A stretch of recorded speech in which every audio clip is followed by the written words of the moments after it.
The Black Death of 1348 to 1349 killed about half the population of England, and working peasants were in short supply, so those that survived were able to demand higher wages. They were able to get more land and enjoy a better standard of living, and had even been able to travel around the country to get the highest pay available. The landowners were not happy with the higher wages and pressed the government to do something about the situation.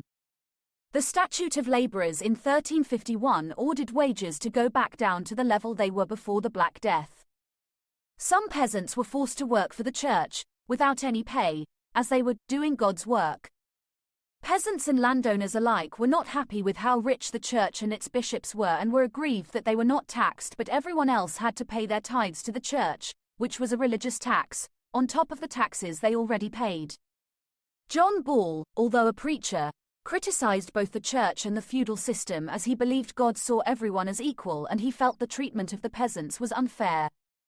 Despite being excommunicated from the church in 1366, he continued to preach and encouraged peasants to demand changes.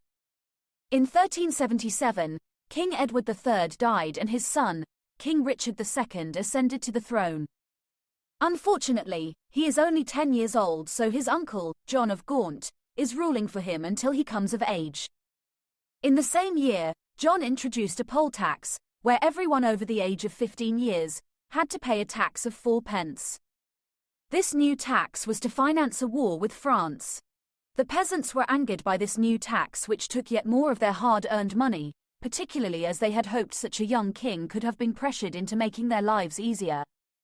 By 1379, yet another new poll tax was introduced, as the war chest needed to be filled once more. 1381 saw yet another poll tax introduced. This third poll tax was simply too much for people to bear, and they started hiding in forests when the taxman appeared, or fighting him, as 12 pence was simply too much money.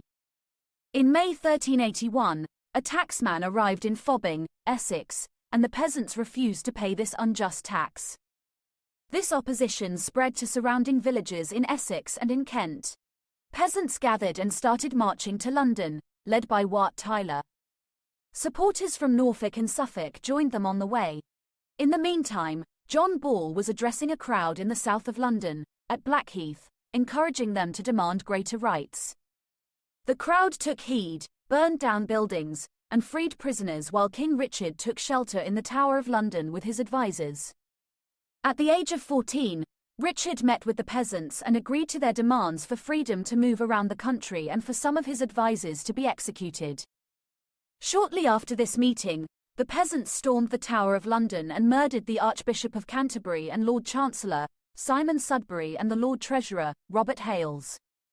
Richard again met with the peasants, this time at Smithfield, and he told them to leave London as he had agreed to their demands. Their leader, Wat Tyler, had more demands, but following an attempt to strike the king, he was stabbed and ran away to be taken to hospital. The mayor of London tracked him down and had him executed. King Richard rode to the peasants and agreed to their new demand of wanting serfdom abolished. This was not a promise that he kept, as it was not abolished, but the rules were relaxed over time.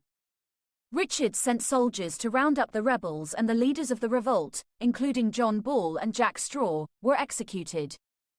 Although the revolt was a failure in the main, as it did not give the peasants all the changes and improvements they were looking for, it did show that they could organize themselves in large numbers, which served as a warning for future monarchs. Poll tax was not introduced in England again until 1990.